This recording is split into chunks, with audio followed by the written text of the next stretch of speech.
Okay, so I'm going to add some features to this this drawing here. Before we were looking at the terrain map like this, and so our picture here is contoured to fit the terrain of the land, and also we have our topo lines that are also up in 3 dimensions.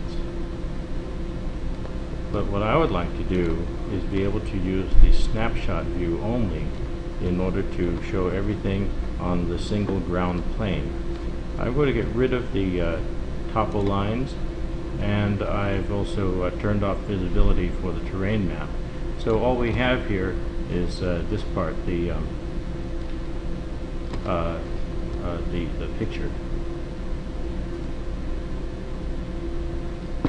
Now, the thing with the picture here is that I still have, you know, an existing building. I have the property boundary lines, some walkways, and public street. All of those things need to be drawn in, and I find that it's actually difficult to draw these things directly on this snapshot. There are some ways in which the snapshot interferes with making drawings, especially when I make a drawing like this rectangle here.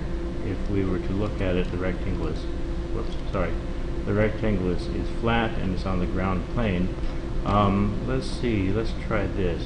I'm going to put in the terrain instead. And if I were to draw a rectangle here on the terrain, it has a real hard time doing it, because what SketchUp is trying to do is it's trying to actually index the rectangle against some feature on this rather complex looking 3-dimensional map, and so it puts the rectangle in a really weird way.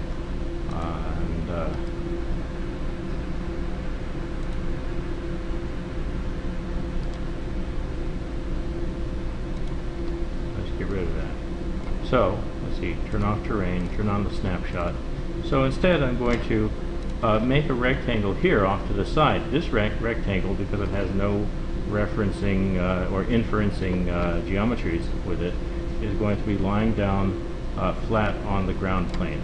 I'm highlighting the whole thing and then making it into a group. This grouped rectangle, when I move it around, will remain on the ground plane when I move it on the green or red axes, which is where I want it to be. Also, because it's a group, I'm allowed to rotate it using a rotate tool. And finally, it doesn't interact with or blend in with other drawing elements, which is kind of nice.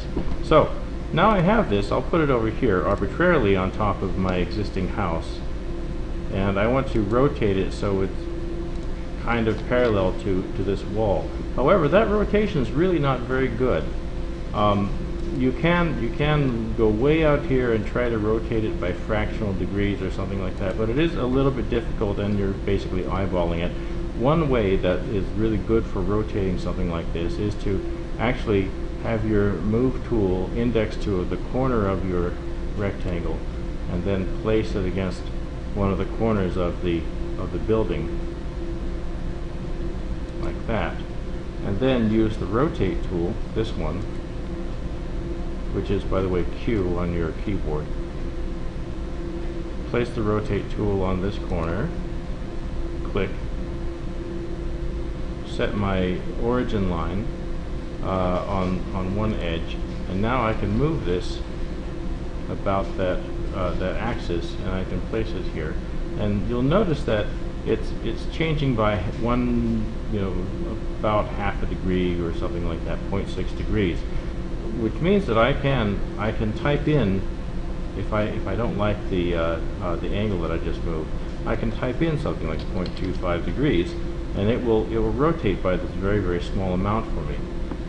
Okay, so this, I think, is pretty straight along along this existing house, and now I can take this rectangle and I can rescale it. So I'm going to scale it down this way so that it covers that roof, and I'll scale it along this axis so it covers that part of the roof. Now, one thing that's sort of interesting is that if I were to take my dimension tool here, let's say, and go from that point to that point,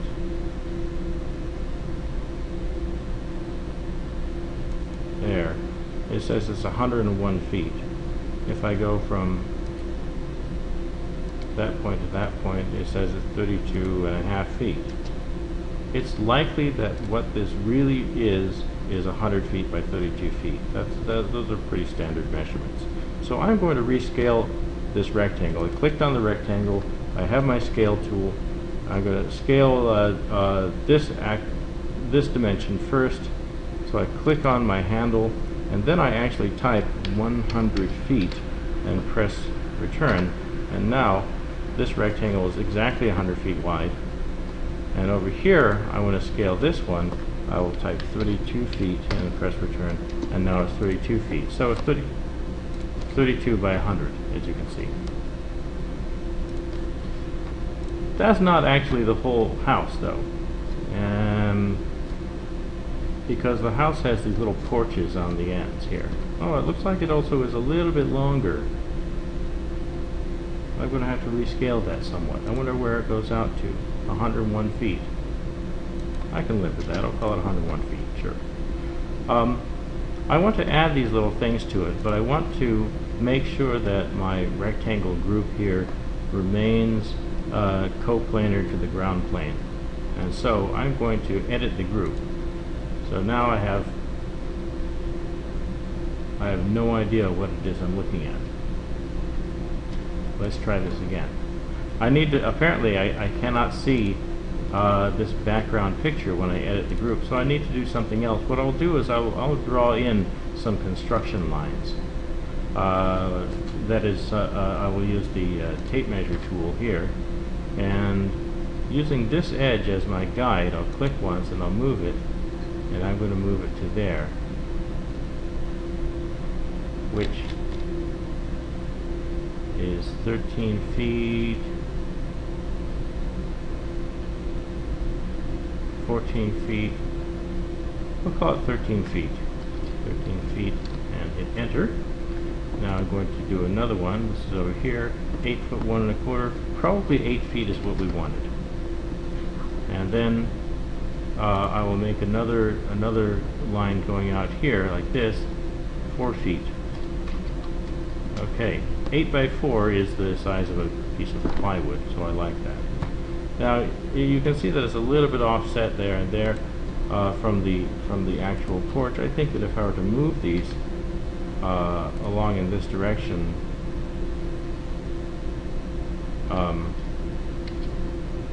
1 foot, no, a half a foot, and that kind of settles it in quite nicely.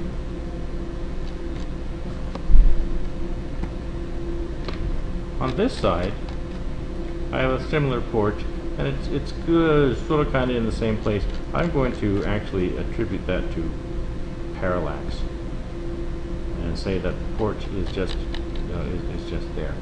I'll put in a guideline though. Again, it's 4 feet.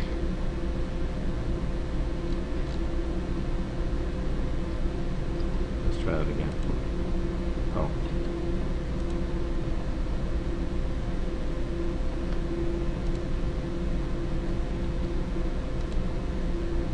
All right. I have to. Well, I'm not going to worry about it. I'm going to edit the group. We'll do that.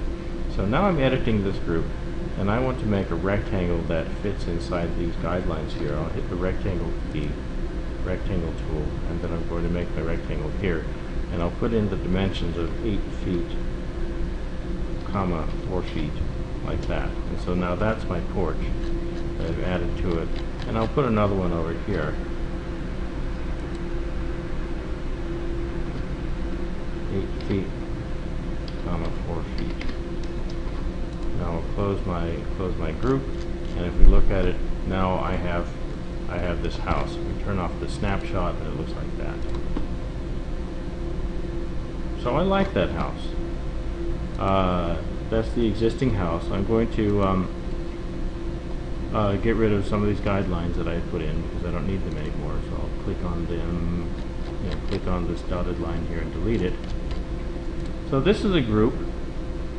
I can get rid of these dimensions because they're not important.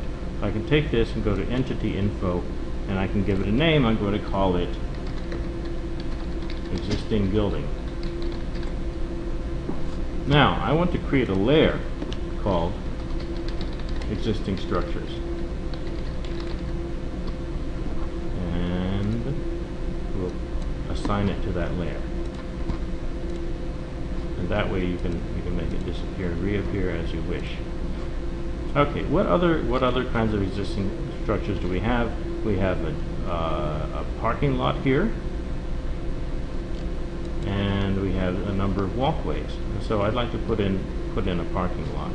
So again, in order to make sure I have a flat coplanar rectangle, I'll make one off to the side here, highlight it, make it into a group, and then move it over here, and then use my rotate tool to rotate it like that, and then rescale it. Okay, like this, and then maybe like that, and that's my parking lot. Let's see what kind of dimensions this has.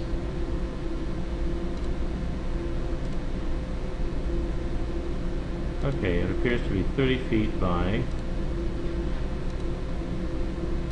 18.6. I think that if we rescale it, then we can call this dimension here 18 feet, and this dimension here we'll call 30 feet, like that. And now those are nice round numbers, and they probably fit the parking lot. And we can go to Entity Info, give this say it's within existing structures, and we can call it parking.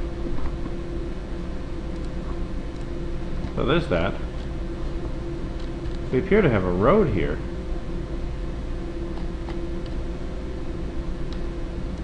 So we'll make another rectangle, group it. Important to group it. We'll move this someplace there. Use our rotate tool and rotate it until it is parallel to this road.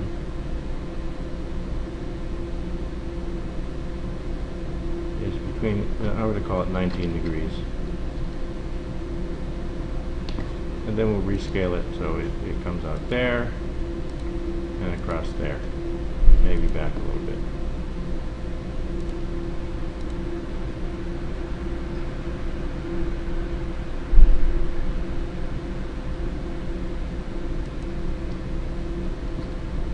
Let's get some dimensions on it.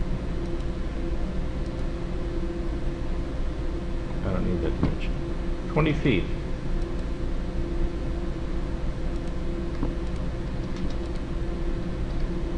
Is that really a good dimension for a road? 20 feet? 22 feet? We'll call it 22 feet. So 22 feet wide. I don't know how wide a road normally is. I'm going to make it go way out there. I'm going to make it come out way out here. Now, I want to cut off these portions here where it intersects with the picture.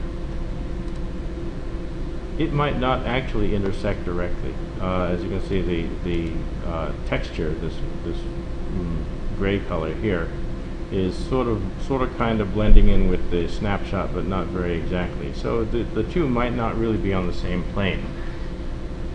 But anyways, I can go into Edit Group here, and I can try intersecting faces with model. No intersections. Okay, so it doesn't actually intersect. And so the next best thing I have to do is, while I'm still editing the group, is to try to come up with an extra edge and then delete this portion here that I don't want. And similarly,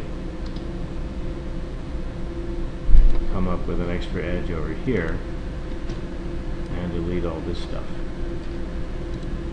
There. So now I have my road.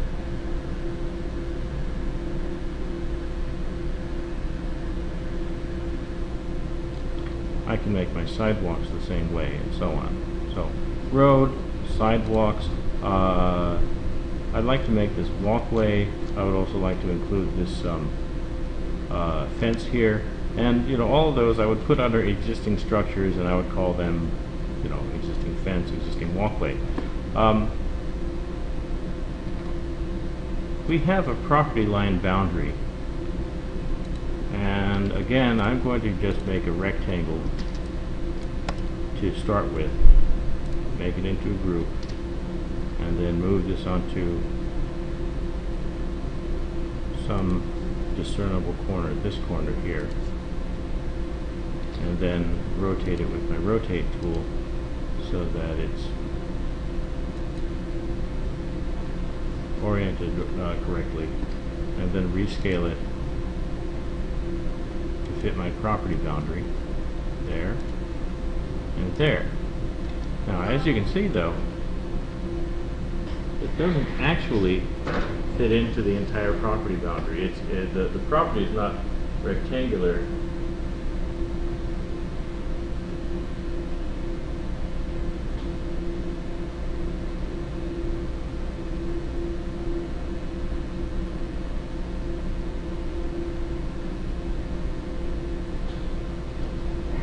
The property lines are a little bit skewed here, and so I need to actually change this. I can go here and edit the group. Oops, sorry.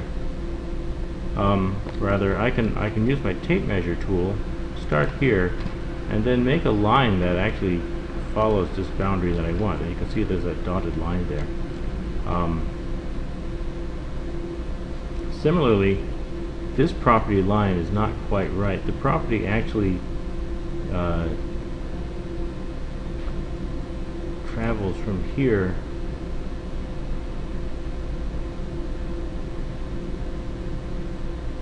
to there, paralleling this this hedge. And then I can add in some of these other guidelines. Let's turn off the snapshot layer so we can see that. So now I'll take this property area. I'm going to edit the group, and what I want to do is I want to change some of these lines. I want to move this corner so it runs into that intersection there of these two guidelines right there. So I can use my move tool and actually register it to this end point, this corner, and then move it like that. And let's see, take this one here and move it like that. Why did that do that? Well, I don't like that at all.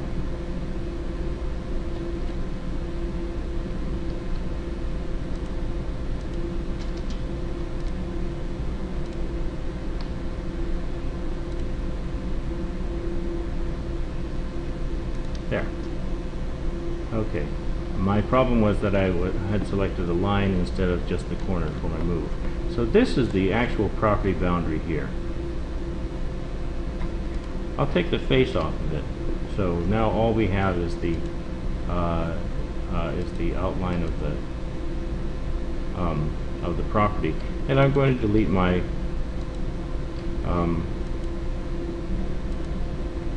my guidelines. And so this is the property boundary. Let's see if I put the snapshot back on. My property boundary is incorrect. I have to move it back a little bit. So I'm going to take this tape measure tool. I'm going to make a guideline that fits on the other side of the sidewalk. And I'm also going to put in another line, another guideline there. We'll try this again. Property boundary group. right click, whoops,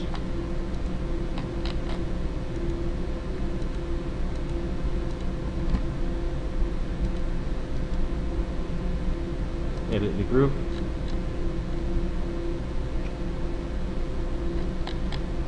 move tool,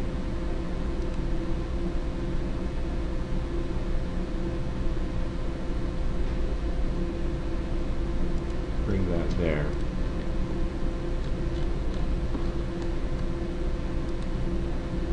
That makes more sense.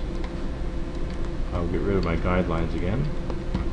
And so now I have a property boundary line. Let's give it a snapshot. And I'd like to be able to put in an offset. Say, I don't know how big an offset would be. Let's say the offset would be 20 feet. So I'm going to go to Edit Group, and I'm going to click on this. We're going to select All Connected. That's all the four lines here. And I need to create a new face inside this because I deleted it, which was a mistake. What I'll do is I'm just going to instead draw a line between two of these things and then delete that line again. So now I have this face. The reason why I want that is because they have this tool here, which is nice, called the Offset tool. If you click that and then select a face and click on it, then it will create an offset like this, which is exactly what we want. You'll notice in the measurements box the distance is becoming smaller and smaller, so I can say that I want my offset to be 20 feet, like that. And so now I have a 20-foot offset on my property boundary. And I can get rid of these faces if I want to, or perhaps what I want to do actually is to use my paint bucket tool here and find a color, a material, a translucent material, and then choose something like translucent gray, like that. Why do I want translucent gray? Because then it shows up a little bit like this, and so I can kind of tell where everything is. Later on we might change that, but for now I like this thing, translucent gray. So let's see, I'm going to get rid of these dimensions because they bug me. Parking lot, property boundary group. Again, we go to entity info. I'm going to call it property boundary and offset. And I'm going to create a layer. No, I'm not going to create a layer. I'm going to put it in the legend layer because the legend is kind of, kind of stuff about the map. So we'll put it there. So now I have my property boundary, my existing structure. Let's get rid of the snapshot. Property boundary, existing structure. I have a parking lot. I need to put in my sidewalk and my road. And then on top of this, I'd be able to draw in my proposed structure, proposed other improvements, locations of utilities, and so on. And that would be my my map. A few things here that are a problem is this. You'll notice here on the parking lot and here on the house that there are these weird colorations. This is what they call Z fighting. This is when you have two surfaces that are right on top of each other and are trying to occupy the same space. They're fighting each other for dominance over the Z axis. So it's called Z fighting. What I'm going to do is I'm going to take that, and I think I'll select this also.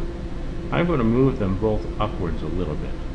So I'll use my move tool, click once, hit the right up arrow to make sure I'm only moving upwards, and then I'm going to type in some incredibly small number like 0.125 inches. There. So now it's a 16th of an inch? 1/8 of an inch? It's an 1/8 of an inch up from the surface. Really small distance, but enough certainly that there's no Z fighting going on. There are probably other ways to do that so as not to get z-fighting. I don't know any good ways myself. So, personally I find that to be the best. Now, if I wanted to, I can put in distances that I need, so I can use my dimensioning tool and I can say the distance from here to the property line is whatever, right?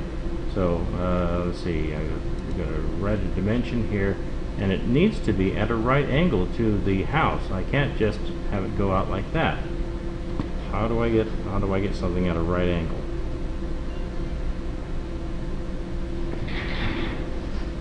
What I would need to do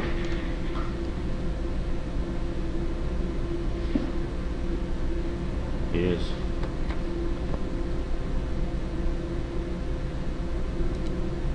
set my dimension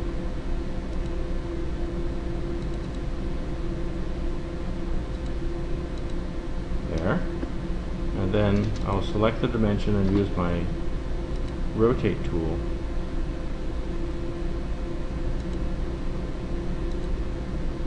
And obviously that doesn't work.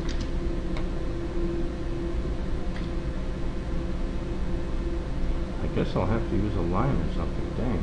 I'll use my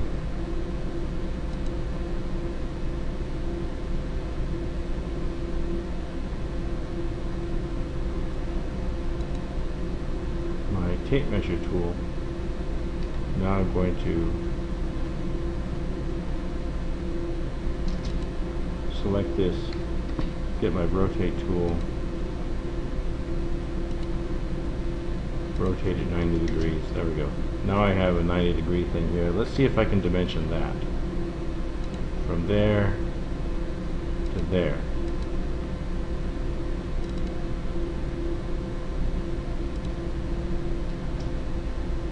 Wow, it just absolutely doesn't work. Well, clearly I'll have to make a line, dimension the line, kill the line, move the dimension back.